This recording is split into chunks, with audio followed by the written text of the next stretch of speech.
What's up, guys? Welcome to the PT Good podcast, where we talk all things ortho, from physical therapy to training. My name's Kane. And my name's Mark. So, Mark, what is on the agenda for today? All right, we have a continuation of our previous episode where we described radiculopathies. And today's episode, we're going to talk about what we have seen clinically in terms of the presentation of these radiculopathies and how they seem to respond to movement. And I want to emphasize this isn't like hard set data. We're not pulling from any research, anything like that. This is just Kane and I going back and forth a bit about our clinical experience regarding the presentation of radiculopathies. So, Kane, why don't you start us off? If we're talking cervical, if we're talking thoracic, if we're talking lumbar, how do these typically respond? What movements are they responding to most commonly? All right, so I feel like this is probably where MDT is stereotyped a whole lot, and there's probably a reason for it. There is a running joke that all McKenzie practitioners do is just bend people backwards, but lo and behold, that is the most common directional preference that we find for most joints. So this is probably why most of our job seems like all we do is we make people bend backwards or give themselves double chins or look at the ceiling, different things along the lines of that. But that kind of goes to show that a lot of these issues can be fixed through directional preference, through extensions. But when we don't have that as a viable tool, where do we kind of go from there? But also, the whole point of this episode is to kind of show that for extension responders, we can see so many different types of symptom presentations. And this is where it's like, okay, we see one extension responder and we expect them to behave in a certain way. And then we see another one behave in a completely different way. And we're like, oh my God, is this the same thing even? So I think that that's where we're going to push a lot of what we're going to talk about today is just figuring out, like, especially for extension responders, what their presentation can kind of look like, how it can manifest, and then how we typically see their symptoms continue to improve as well. So, Mark, do you find that for extension responders, like, what is a typical pattern? Do you find that there is even a pattern for this? No, I don't find that there really tends to be the classic presentation that, you're talking to the person, they're describing their symptoms, they're describing the location and the duration of their symptoms. And they said they're variable. The presentation can be different and typically is different every single patient, right? We can see the location's different. It could be any part of the leg. It could be, it doesn't have to peripheralize too far. It could just be like to the lateral hip. It can be all over, right? It can be a localized type presentation. It doesn't really have to follow a typical radiculopathy pattern. So the presentation differs wildly. The only thing that's the same in this population is that they respond to a variation of extension movement. So it can get a little bit tricky, right? Because especially if you're starting out with this stuff, you're looking for something to work off of that you would know that, or presentation wise, subjectively, that this is what you're dealing with. Like let's just take a knee, for example, right? Someone comes in and like, oh, my knee hurts. It hurts when I go up and down the steps, squat, lunge, stuff like that. Where does it bother you? And they just point to their kneecap. You don't need a lot of background information. I mean, this warrants further investigation, right? But if you're just starting out, or even if you're a more experienced clinician and someone tells you that, you can get a pretty good idea of what's going on, right? But at the same time, if we take that presentation, which is what that person said, like we talked about, the extension responders are so variable, that could be a posterior derangement right there. That could be someone who's going to improve with extension-based movement, right? So it's not, the identification through movement can be simple, but just a subjective presentation is very variable in terms of what the patient's telling you, where the symptoms are located, how long they've been going on, those kind of All things. right. So, Mark, let's take like a generic Hmm. extension responder. I feel like for most people, if they think that, oh, this is the most common presentation for extension, I feel like it is usually going to be something with like radicular symptoms that are going and following a pathway. Okay. Maybe Yeah. there's no dermatomal loss or myotomal loss as well too.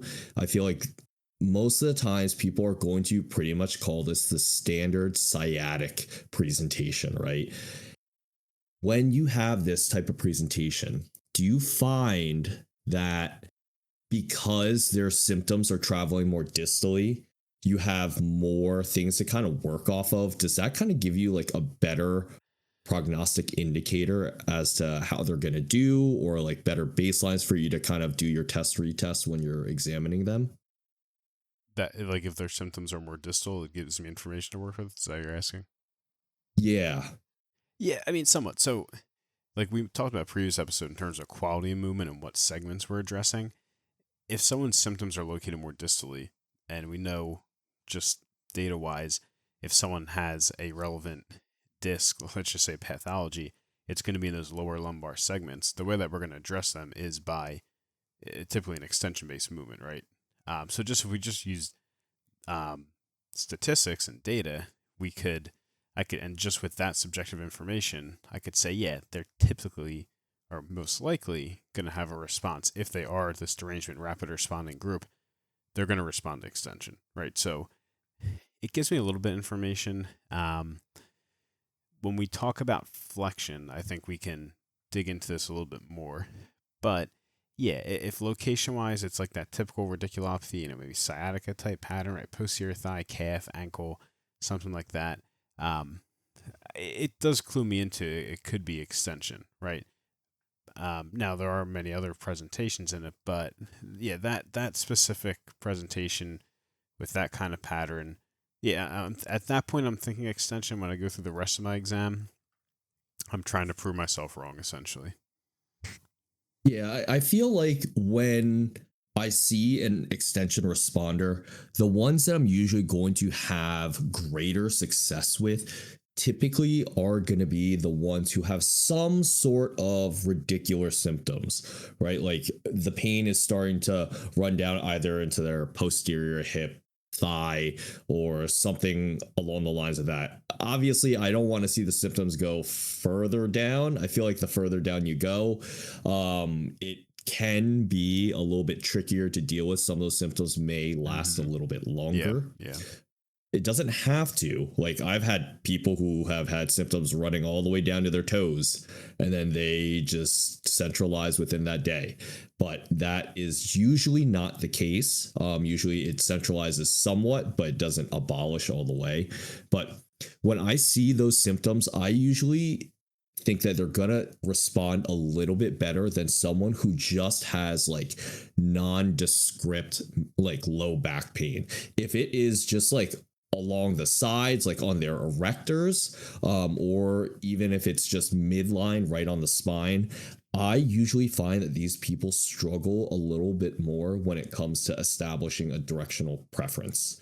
Do you come across like something similar, or is this just a me thing? If no, I'd agree with that. Like, especially if it's a localized spine, unilateral type pain, those I find, at least in my experience, they're less likely to have a real solid directional preference. So, let's just say someone just has just hurts right on this spot on the right side of my low back, or it's on this part of my neck, this upper left hand part, and that's nothing going to the shoulder, nothing to the shoulder blade. If we're talking lumbar, nothing to the hip, back of the leg, front of the thigh, anything like that. Yes, I would probably agree that it's less likely to have directional preference just based on what I've seen clinically. Now, whether that's related to what's being affected structurally, I don't know if we have the data to say that specifically, but at least presentation wise, yeah, that does it does seem to be that the localized spinal pain, if at least in my experience, if it's unilateral, it has a smaller chance of having demonstrating directional preference. I think it's so funny though because people will typically say that the more peripheralized the symptoms, the worse off they are prognostically. Hmm. But at least when it comes to directional preference, that is just not typically what I see. If someone Yeah. has distal symptoms, those are the people that I'm like, okay, we can make a change here. Yeah. We can do I something think about this. there's I can't think of any data regarding that specific. I think there is data on if someone had onset of spine symptoms and the onset of their extremity symptoms came on when their spine symptoms came on, that they had a worse prognosis compared to those who had a gradual onset of extremity symptoms. You know what I mean? So if they slowly peripheralized versus an immediate peripheralization with the onset of their spine pain, those slower peripheralizers had a better prognosis than those that peripheralize immediately. Mm, You know what I mean? So I don't know if there's data regarding yeah. the like the distance into the extremity, but um, yeah, it'd be interesting to That see. time frame You know? matters though. Like the Yeah, time frame yeah, yeah. of how their symptoms are changing, that definitely matters. Like Hmm. I I feel wonder like too if like the there people who peripheralize immediately, or maybe that. I mean, maybe, I don't know if you've seen this. Like, do you like? Oh, sorry, I kind of interrupted you, but like maybe those people who peripheralize immediately have just a higher irritability and just a less tolerance for movement compared to those that peripheralize slowly. Right? Maybe like even over a year. Oh yeah, I noticed it just kind of creep down the back of my leg over time. yeah, I think that it's probably just like more irritable, to be honest with Mm, you, because of how traumatic or acute the incident may be, sure. you know? Yeah. Yeah. Um, Based off of what I've seen, and I think it's so funny because on from my training and everything, they always say, if something's acute, that's gonna be the easiest thing to fix. And Hmm. Mark, I know that we've had this conversation before, Yeah. but it's like when something is acute, it can be too acute to Hmm. treat. It may not. Like Yeah, it may not be appropriate for PT. It's just so irritated. You have that acute inflammatory process going on. It's probably not a lot you can do with them. And the other thing that I think is so funny is that for acute symptoms like this, what is the number one recommended practice for this? It is symptom modulation and through directional preference typically. But I just don't find that people typically respond super well when they are flared up like that. Usually they need a couple of days, maybe a couple of weeks, Yeah. to let things kind of calm down a little bit more. At that point, that's when they actually may benefit from just like an oral steroid to get things to go to chill out a little bit more, or an NSAID, anything along the lines of that. And then you might be able to reclassify, because when symptoms are just so high, like you're not really changing a whole lot, or the symptoms are going to kind of throw you in a loop where you're just muddying the waters up a little bit Hmm. more. Yeah. When Yeah. things are calmer, it's so much easier for you to just be like, no, no, no, okay, these are the like relevant symptoms. These are things that are obviously kind of have subsided now at this point, right? And sometimes the patients will even tell you, oh, my pain has changed over the past couple of days. Like I don't feel this or that anymore. And you're like, okay, so that is no longer quite as relevant. That is probably due to the acuity of their symptoms. So I think keeping that in mind is definitely super helpful for learning how to triage people who are potentially directional responders. So, do you find that when you have someone who's acute, like how do you kind of approach that? Do you give them time? Do you continue with your exam the way that you normally would? Like how far are you pushing your mechanical exam for these people? Yeah. I proceed as I would any other kind of patient, but I already know in the back of my head like symptom irritability is going to certainly play a role in the examination, right? So if I have someone come, like I've had people come in and they were in the ER at 4 a.m. and now I'm evaluating them at 10 a.m., right? And it's just like, all right, I don't know if they're going to have directional preference. I could probably give them some guidance on how to acutely manage these symptoms send them home for a week, then reevaluate them in a week, which is typically how it proceeds, right? Maybe I can count a handful where they've had like real solid directional preference um, in such an acute stage, but there's still value, right? So they could still be a derangement. It's just maybe the symptoms are so irritable to the point that they're not able to achieve repeated end range movements. And in that case, we're not, like you talked about muddying the waters, we're not getting a clear picture in that case. It's not, I wouldn't even say that, but yeah, you can do your mechanical exam, but you have to know at that point, like, we haven't really exhausted end range movement. It typically, if it's this acute and it's that irritable, and this recommendation at that point would be to just stay active, move. If you find directional preference, you can roll with it. But if every movement is just, you know, produce no worse, increase no worse, peripheralize no worse, or you end up having a worse response afterwards, then I don't know if they need specific exercise. I think at this point it's just, if they're taking medication, they keep taking it, and then just general movement, walking, things like that, and then reevaluate a little bit down the line. Yeah, I feel like when someone has symptoms like this, it's pretty much like, hey, can we keep them moving as best as we can? Just like you said, like one of the best things that you can do for pain, low back pain, if it's chronic or anything like that, managing it through general exercise and activity is probably one of the best ways to kind of go about it. The second thing that you mentioned was that we're not exhausting end range, which is something that MDT is very well known for.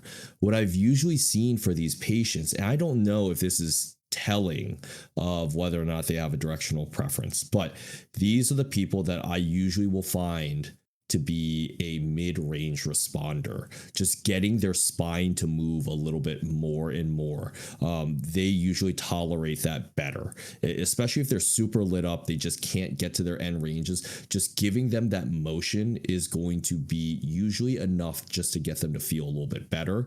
Maybe you can continue to reclassify them in a week or two when things have continued to calm down. But yeah, these are usually the patients where I'm like, okay, this just needs a little bit of TLC. It needs some time to be less cranky. And then from there, we can kind of continue our investigation as to what else we could potentially like influence, especially if it is mechanical in nature. And if it's not, then that's a time where you can work on referring them to their physician to get them whatever they need so that they can potentially become mechanically responsive, you know? Right. Yeah. So, I mean, we talked about that presentation where it's so acute or the symptoms may be so intense that you can't really get the mechanical exam down. We talked about maybe a more common posterior derangement, or those who would respond positively to extension-based movement, in that maybe your typical nerve presentation, posterior thigh, calf, maybe to the foot. How about some, do you see presentations where it's like it's just in the back of my knee, or just the front of my hip, or just the side of my hip, or how about just like around the back of my heel? Like, how do you see that presentation? Like, how do you determine if it's going to be spine, and how do you find that there's things that you see in these presentations that lead you towards spine versus anterior knee pain, Achilles tendonitis, greater trochanteric pain, things like that? Yeah, so those are and that's exactly why I wanted to start off using someone who has more common radicular Right. presentations, right? When someone has isolated pain like this, it could be at a joint, it could be at like in between joints. It honestly, I've seen both. I know previously, I think we even talked about this, Mark, where it's like if it's between joints, it's more likely to be spinal. But I am just, it could be all over the place, especially for an extension responder, you know? So I feel like that criteria doesn't necessarily match. It's something to kind of keep in the back of your head. But to me, if it's distal, if it's in an extremity, if doesn't have like a true mechanism, and if it doesn't make sense, their subjective is pretty variable, and they're like, I don't really know how this kind of came on. And like their symptoms kind of fluctuate like that. That's where I'm like, all right, we definitely got to check this out. And to me, most of my evals, I'm almost always doing a spine screen. Like it may not be a super thorough one if I already have like a pretty clear cut plan, but I'm still going to check it out just to see if there's some involvement. But for these people, it's like, okay, maybe they don't have that isolated weakness at all. Maybe they have changes in their symptoms when you start to have them change their position at all.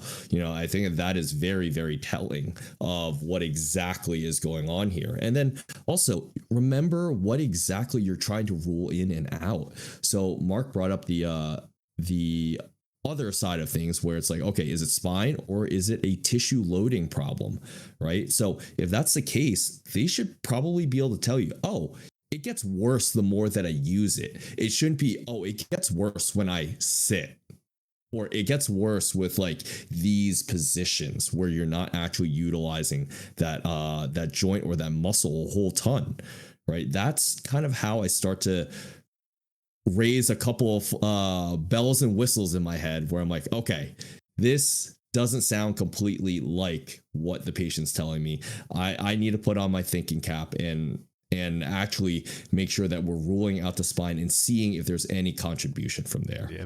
Is there anything that you typically look for in particular? I think we talked about this in previous episodes when we talked about the indicators of a spinal source and pain, so we don't have to go over that. But if it's not adding up, right, like you said about maybe a tendinopathy type thing, but the person's telling you they feel it when they're not using that tissue. Well, that's something there that sounds a little bit weird, right? Maybe they're telling you things that wouldn't match a typical tissue loading or overloading issue like presentation, right? I think it's worth just looking at it. The spine screen doesn't take long. Like even if you're just starting out, like we're talking about today, most people, if they have a derangement, that rapidly responding, lasting benefit and symptoms, most of them for lumbar are going to respond to extension, and for cervical are going to respond to retraction and maybe adding extension to it. So if you just wanted to do a quick screen, you can just do 10, 15, 20 reps of either of those movements, get them to end range, and ask them, have your baselines, and it takes you like 2-3 minutes, right? So simple to do and implement. I think another thing that can be helpful for, and I still do this, I think Kane does something similar, like if you're just starting out with this stuff, is just asking the patient, like, hey, I know you're coming in for your ankle. Some of the things you're telling me are making me think there could be a component of this coming from your spine, and I would be doing you a disservice to not at least take a look at your spine and make sure that their symptoms aren't originating from there. If they are, it'll help us get an answer to your pain quicker, right? And I haven't I can't say that no patients have ever said no to me with that, but like 99.5% of patients like, oh yeah, sure, go ahead, do it. And if you find something, they're thankful. Some people, they're set. No, it's my ankle, blah, blah. All right, go ahead, treat the ankle, right? But I think that's something, like I said, if you're just getting into this stuff, you're a little hesitant, just ask the patient. I mean, people are usually they're there to get help. You're the expert. You should be there to help them. You have like a kind of script you run through somewhat, right? Like, yeah, pretty much. Very, very similar to that. And to be honest with you, I think more and more people are becoming aware of how everything stems from the spine. Like patients or PTs? Because I've had a couple of patients recently, I've had two that have come in with elbow symptoms, and like, it just doesn't really feel like it would beef my elbow. It's like, I'm like, what is this? Is this like is this a plan? Am I being like tested or something? Right? It gets a little, makes you think, right? I think it's so funny because there are so many patients that when I give that spiel to them, they're just like, oh yeah, everything comes from the spine, right? They're just like, yeah, that's where everything starts. All the nerves come from there. And I'm like, wait, how do you know about that? Yes. The thing that I think is so baffling to me and it's so crazy to me is that patients are realizing this Mhm. and PTs still are not screening the Yeah. spine. How are patients becoming more aware of spine related symptoms and PTs across the board are still just not screening the spine? I just don't understand that. But I guess this is why we're having this conversation here, Mhm. is so that we can bring more awareness to it because of how prevalent it can be. And especially if the patients are like, hey, I'm on board, I'm all for it, totally get it, that makes your job so much easier. You Mhm. can move through that fast, right? Like Yeah. Mark Yeah. said, do a couple press ups, get them to end range, see how they feel, right? Like I don't go through the full force progression, I skip some steps, but I'm like, okay, we're gonna move fast just to make sure that nothing's there. Do a couple of press ups, add a little bit of clinician overpressure, and then that's pretty much it, right? Mhm. Like if I can't make a Yep. change in Yep. their symptoms, I'm like, all right, we've gone through the force progression, we've done enough reps that something should have happened. And then if nothing happens, that's okay. You can treat the extremity. That's fine. You may actually have to come back and revisit it though. That has happened to me Yeah. Yeah. previously Yeah. where it's like ruled out the spine, treated the extremity, couldn't resolve it, came back to the spine, finally resolved all their symptoms. So it doesn't always showcase itself right from the start. Sometimes you gotta be patient with it. Sometimes you gotta come back to it every so often and then see if there's a change, especially if things just aren't making sense. Like the patient that I'm thinking of, shoulder patient, and she's like, oh, it hurts every single time I pour. And so You say like poor? pour a cup of Poor. pour like Okay. pour a Yeah. cup of Yeah. coffee. And she's like, okay, yeah, every single time I do that, it really bothers me. Every single time I knit and crochet, it really bothers me. And I'm like, okay. So I screened her neck. Absolutely nothing happens. Do shoulder exercises. Most of her symptoms go away. She is still unable to pour her cup of coffee in the morning.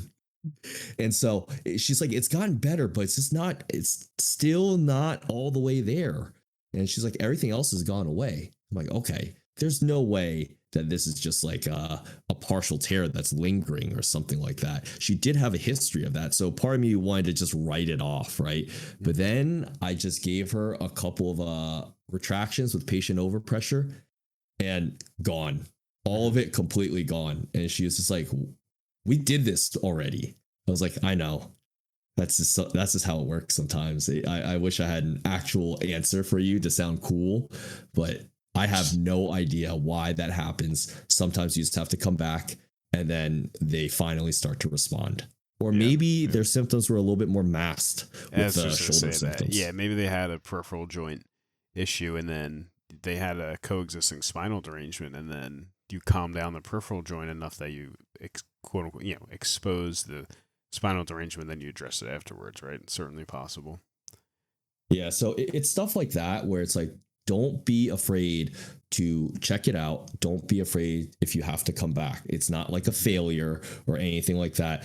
Things can change, and that's why you continue to reassess and monitor your patients, right? Mhm. Like that's why Mark and I stress so highly the importance of consistently reassessing your patients every time they come in, just to make sure that your baselines are in check and that you know where you need to go or where you need to turn back to Mhm. in this case.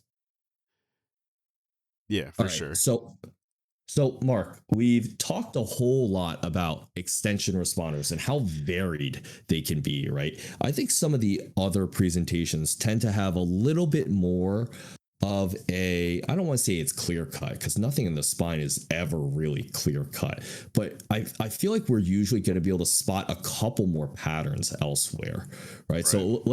let's go into the next sagittal motion. Let's talk about flexion responders. Do you notice a typical patient population, mechanism of injury, or anything along the lines of that for these people that are flexion responders?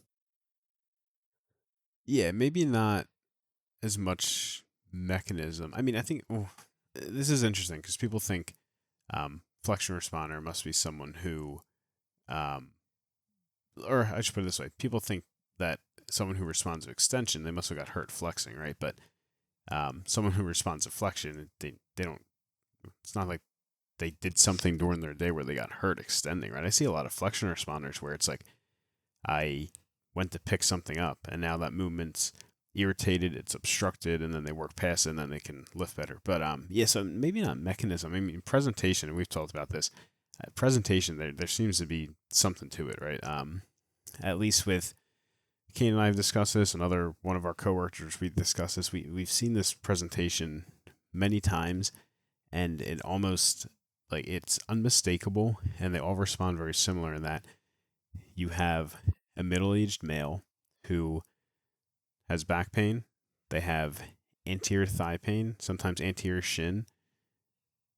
They have L2 or 3 weakness, and they have a weight-bearing intolerance. Symptoms are always worse, usually walking, standing.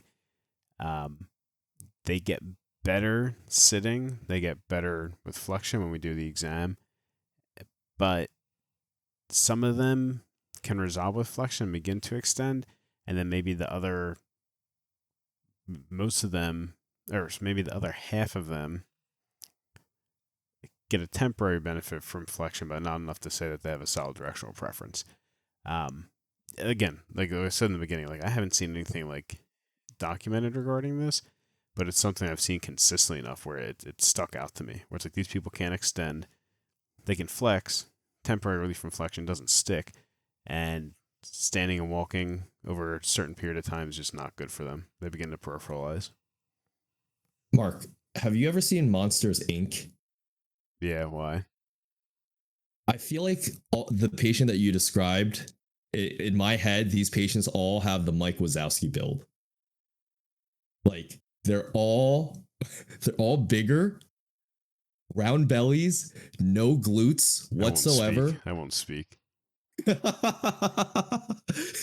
It's just the typical presentation, where they just like I don't know what it is. I don't quite understand it, because I would usually think that their spine is like it's probably losing some of its curvature because like they're not moving a whole ton. They lost the ability to extend, right? But for some reason they still respond to flexion.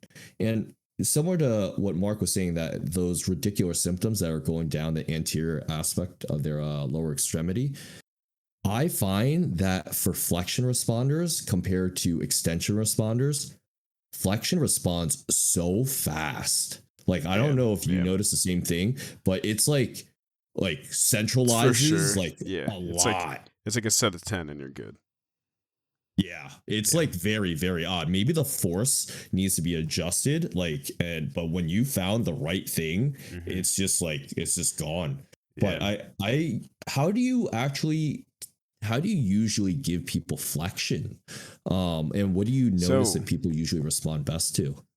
I used to give it as my first line flexion movement. I used to give it in sitting, and then I've since adapted as I've evolved. And I've typically the first flexion based movement I give is in lying now, a double knee to chest. I think, especially in this population, and a lot of people, if they're sitting, they might run into adipose tissue when they go to flex. I mean, similar, I think they just, you can kind of get around it with the knees to chest. I mean, it still runs into it, but I think you have a higher chance of getting to end range flexion with flexion and lying, supine, than you do sitting. At least in my experience. I mean, sitting's still an option. It's just another alternative, but I typically am doing lying nowadays, at least. Another thing too is like when we look at people who respond to flexion, they may, if they have a joint obstruction to that movement, their body may not really they may, even in sitting, when they go to flex, they might just hip hinge. They might maintain their lordosis or keep neutral spine, where if you have them in lying, you can't really do that. There's not really an option. You have to flex, right? Yeah. Yeah, so I mean, listen, I think it's maybe a little bit of a stretch to say that you're not going to get any lumbar flexion sitting, right? But I've seen it. Like, people are pretty mobile, and like sometimes they don't realize like that their body's just avoiding that movement. So yeah, lying is usually my go-to. And this is just something I wanted to say too in terms of presentation. Typically, and I'm going to go back to extension with this. If someone has a directional preference, they typically have an obstruction to movement in the direction of their directional preference. So an extension, they're going to be restricted into extension. It's going to be painful because of the supposed obstruction, but flexion may also make their symptoms worse, but it's limited due to the pain. Where we can look at the opposite with flexion. Flexion may be limited because of the joint obstruction, the derangement, and extension may be limited because it's irritated or painful, right? So like it's another thing to look for in these radiculopathy presentations, that they could have multi-directional losses of movement for different reasons. So it's something you could ask your patient, what's stopping you? It hurts, versus what's stopping you? Oh, it hurts and I just don't feel I can go any farther. Something that can clue you into that two-directional preference. Yeah, that last part that you stated, I think is super, super important. Like a multi-directional loss for various reasons. I think is definitely not something that I've like explicitly like conceptualized, but I've definitely noticed it for sure. So that was a great point. Yeah, so like flexion, like I'm talking about like in lying, is that someone may, it's important to look for that they're getting that movement, the actual flexion movement through their segments. But yeah, that's true. That's true. I do want to go back to discussion about flexion and lying for a lot of people that I've seen. When they are flexing, what I try to take note of is not are they bringing their knees to their chest necessarily, especially if you're someone who's bigger. Like most of the times I notice that my patients can't even hug their knees and get them to their chest. So that makes it a little bit tougher to kind of know, like, oh man, are they getting enough flexion here? Like what exactly can we do to facilitate that?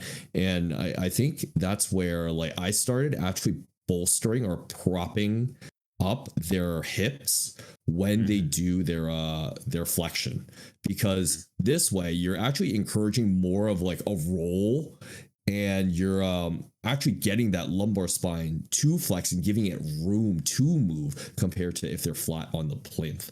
And I've seen some people where like, oh, they get nothing out of being on the plinth. You prop them up and then they're just like, oh no, I definitely feel that. And then that changes the narrative of whether or not they have a flexion directional preference.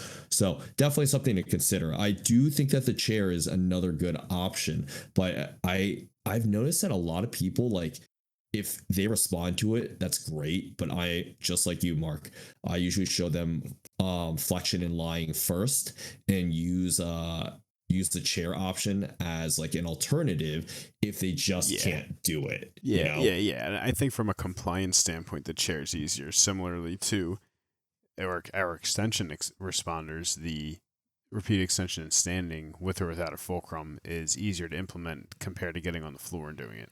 So we take that into account as well. But, they're different movements.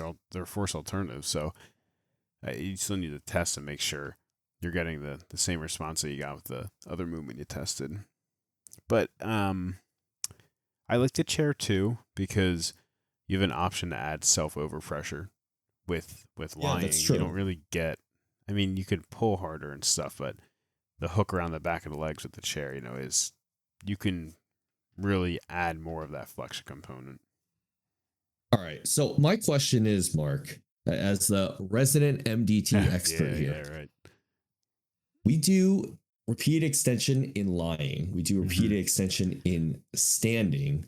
Why do we not typically see repeated flexion in standing? Right. So it's an option. It's an alternative, right? It's just that you're probably going to run into other tissue restrictions before you would get to that end range lumbar flexion. So like when we look at sitting or lying, what position are our knees in? They're flexed, right? We're taking away the nerve tension and or the hamstring length component that you would typically run into with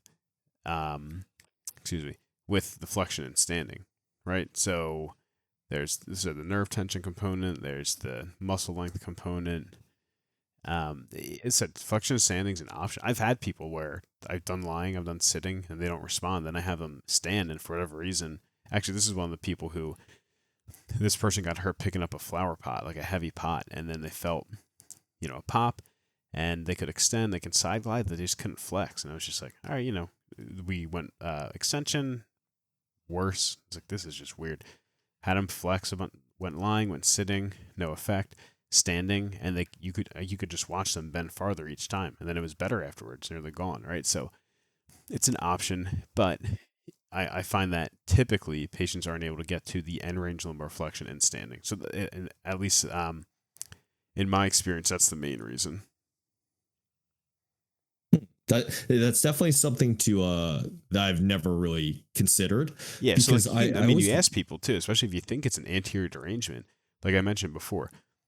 You have someone flexing standing, and you ask them what's stopping them. So I get a pull in the back of my legs, right? Compared to if they're doing it in sitting or supine, like, oh, I get a pull in my back. Much different response, right? What tissues are we targeting in each of those positions? I mean, the person's telling you. So I think asking and getting clarification on what's stopping the person is important, and determining, along with symptomatic response, is important in determining which movement is appropriate for that patient. Okay, that's definitely something to keep in the back of your mind. Yeah, I never really thought about like the why. I just noticed that most people respond to flexion in lying, right? So I usually just never even get them in standing, to be honest with you. Yeah. All right, so we talked about both sagittal motions. Now, Mark, do you happen to know the stats for the amount of people that respond to extension and flexion compared to the others that we're about to go into shortly? I couldn't tell you, but like I would maybe think it would be like if we're just talking about derangements who respond, not like the entire people who don't respond. Yeah. I would think maybe it's like an 85 extension, 15 flexion, and that accounts for the lateral components. Maybe 85 15, 80 20, 90 10, something around that in favor of extension. That's what I would think. Yeah. So are you saying that that's in addition to the like? Yeah. So maybe like if we have a lateral rotation. Correct. So like that accounts for extension with hips offset and like a flexion rotation type thing. Yeah. We just lump them in with their respective sagittal plane movement.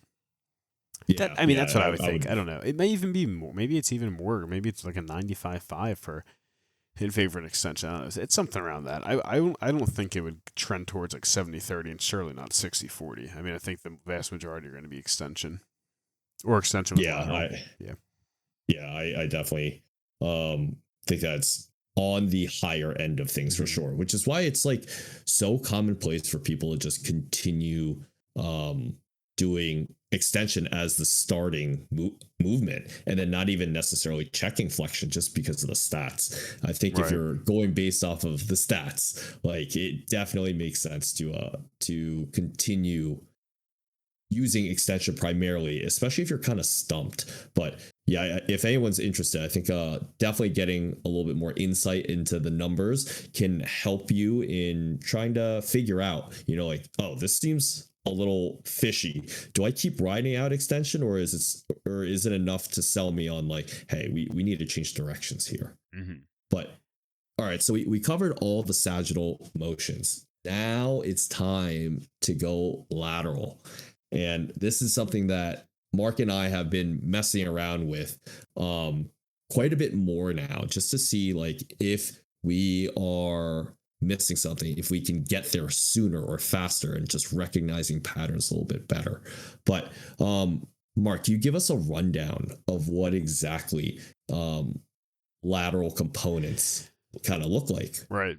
Yeah. So I guess the full MDT terminology would be a relevant lateral component. And this just means that you have a derangement in that someone who has a rapid lasting response to movement, and they don't get full resolution with just sagittal plane movement. They require some degree of lateral movement, and that is what the lateral component is, right? So perhaps it's someone who maybe did sagittal plane movements and they either didn't, they had a temporary decrease, it didn't stay better, or maybe these people got worse. And then maybe you start extending them, and then you went flexion, and the responses are kind of varied, but nothing's giving them lasting relief. You may have to go lateral. So examples of this would be for like a prone press up, repeat extension lying. You move their hips over to one side, and their shoulders and feet stay in the same line. Their hips are off to the side. You're going to bias the opposite side of where their hips are. For flexion, double knee to chest, and then move their knees the other way in one direction to the side. A way you can add a lateral component for flexion. So sometimes those kind of additional lateral force are required. You can also look at like a straight side glide type movement. That's required. And of course, for cervical, lateral components are present in rotation and lateral flexion, right? So those are other kind of movements or planes of movements that you can play with for when you're addressing this presentation.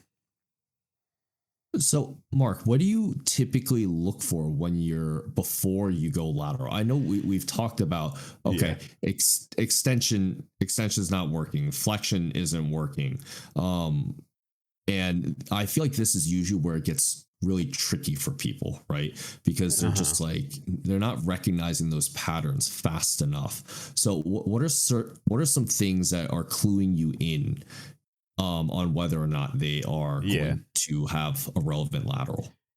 Yeah, so some things you can look at is that they would have asymmetrical, and again, this is, I don't know, I'm not aware of data on this, but just clinically, asymmetrical transverse or frontal plane movement seems to have something to do with it.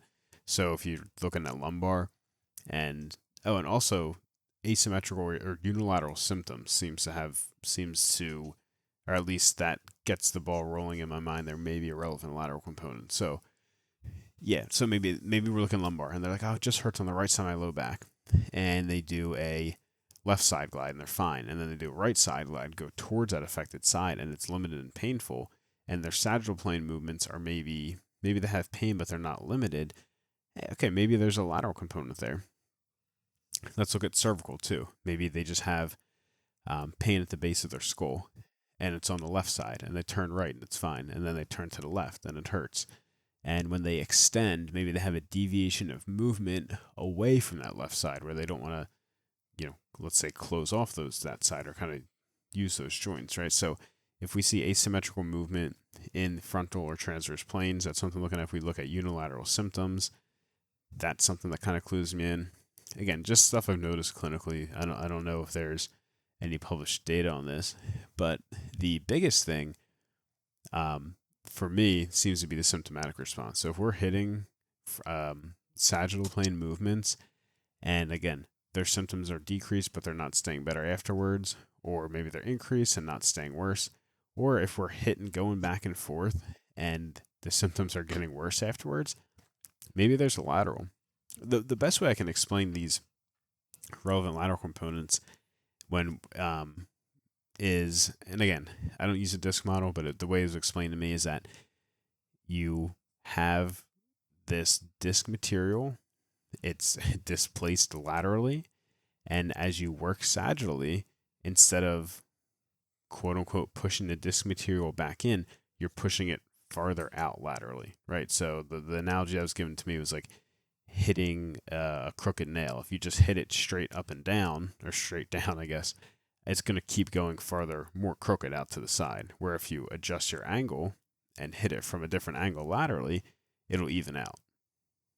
So, yeah, I mean, again, disc model, we can explain it with that. Probably not what's going on, what's actually happening from a tissue standpoint, but that's a way to explain lateral components. Some people get tied up on these and they think it's some uncharted territory and it's more difficult, but it's really just the same basic principle we discussed. You're just testing symptomatic response to movement. If you're hitting sagittal, you've exhausted it. If you've exhausted end range movements, if you've exhausted sustained positions sagittally, you've given it a couple visits, it might be time to move laterally. That's the biggest indicator.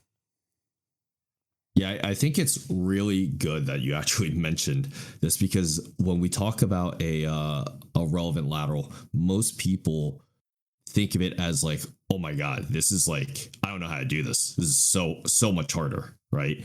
I think that it's not necessarily the skills Hmm. that are hard or the progression that's hard. It's kind of just the unknown. You just haven't Yeah. done it quite as much, And they don't right? pop. I mean, yeah, they don't pop up as frequently as your sagittal plane derangements. So it's like exposure and practice is, yeah, something you don't get as much of compared to sagittal plane derangements. Yeah, but I mean, the progressions are pretty much all the same, Mm-hmm. right? Mm-hmm. For hips off center, for sure. You Yeah. know, that just follows the extension progression. Side glide, I don't think that there's a whole lot like to do there. Like you're already up against the wall. Yeah. If you need to go further and use patient overpressure, sure, but I don't know if that's what's usually needed for most people who have that presentation. And flexion rotation, to me, is usually sustained in nature. I don't see anyone doing reps of that. Do you? No, I mean, I don't. I guess you could. I sustain the position, but I oscillate. Oh, how do you oscillate them? You oscillate them in flexion or in rotation? Or Or it's more both? the rotation. I get as much flexion as I can out of it, and then I'm just pushing down on Oh, the outside of the knee. You know, back and forth, like almost like a mobilization. Basically a got it. mobilization. Yeah, you know what I mean. Got it. Like it, I'm Interesting. sustaining it, right? But I'm poking more into end range, and I'm getting as much out of it, right? You know what I mean. So I'm Yeah. pushing the knees down towards the floor. I think the way it's described in the clinician procedures manual is like it's like you can sustain this position or add small oscillations at end range, and you can return to the neutral position as needed, something like that. So there's variability in that technique, but yeah, I like that. I just it's also part of my attention span. I can't just sit still. I'm like, all right, I'm gonna bounce. I'm just like oscillations. That's part of the movement. Yeah. Oh man. Uh, Yeah, so that's the one, that is the one where I'm like, okay, this seems a little funky just because you're only sustaining it and there's mhm. no true force progression there. So Yeah. I'm always like, what happens if they need a force progression? Is Yeah. that Just just a hope they manip get at that better, point? right? Yeah. I mean, it could be. Yeah. Yeah. I mean, yeah. The way I try and get more out of that is increase the amount of flexion, and then have the person do a contralateral like rotation with their trunk. You know what I mean? Just to get more of that like rotation moment. But Yeah, so I think that that's probably the hardest one to progress and for patients to do at home too. All the other ones are yeah, not bad. Side glide against the wall, that one's easy. Going hips off center, that one's pretty easy. And flexion hmm rotation, man, having them just like pin their legs off to the side like that while they're clutching especially on for dear yeah, life yeah, so that they don't especially fall off the when bed. yeah, well, yeah, especially when you're doing it, you're preventing them from falling, right? So it's like the other one where it's like Yeah. teaching them how not to do it is can be tricky. What about Oh so man. relevant lateral components? What about the lateral shift deformity? You want to The touch on that at all? infamous lateral shift, Yeah, man. Ah, okay. So if your patient comes walking in looking like a question mark, yeah, yeah. It's they gonna. have a lateral shift. Now, There it I is. guess the most important thing that, at least I think it's the most important thing. I don't know if Mark would agree, but you can tell me after. Is you need to determine if it's a relevant lateral. Right, right, yeah. If that person's been walking that way for years and they're like, oh yeah, it feels fine, I don't have any issue. Why are you gonna go fix it? Yeah, exactly. Right. So it's like you have some criteria in that. So we have to. You can have a lateral shift and not have a relative lateral component, right? But if the lateral shift that's relevant, there is a relevant lateral component, right? So, and also you can have a lateral shift and it not be relevant. So, determining relevancy, you have some criteria in that the symptomatic onset has to occur with the shift. They have to have a visible shift, right? The question marks got to be there. They got to look at when they shouldn't be able to correct on their own. Now there are like soft shifts where they can, but for the true deformity, yeah, self correction, even if they're able to maintain it, it doesn't stick. And then their symptoms worsen and/or centralize or peripheralize when they try and correct the shift, right? So you have a symptomatic response when correcting. Typically, you can't maintain it. and the shift has to have occurred when their symptoms occur. Like Kane said, like sometimes, I mean, there's a case study on this, like I think I forget how old the lady was, but like she looked like a like a um I'm trying to think of something stupid to say. I don't know. She looked like a mega question mark. I don't even know how to explain it. No, it's completely asymptomatic, right? Just going fine, living her life. Like she was at like a 80-degree angle. I don't even know, and clearly shifted. No pain though, right? That's probably not relevant, right? Compared to someone who's like, this isn't me. I'm shifted like this.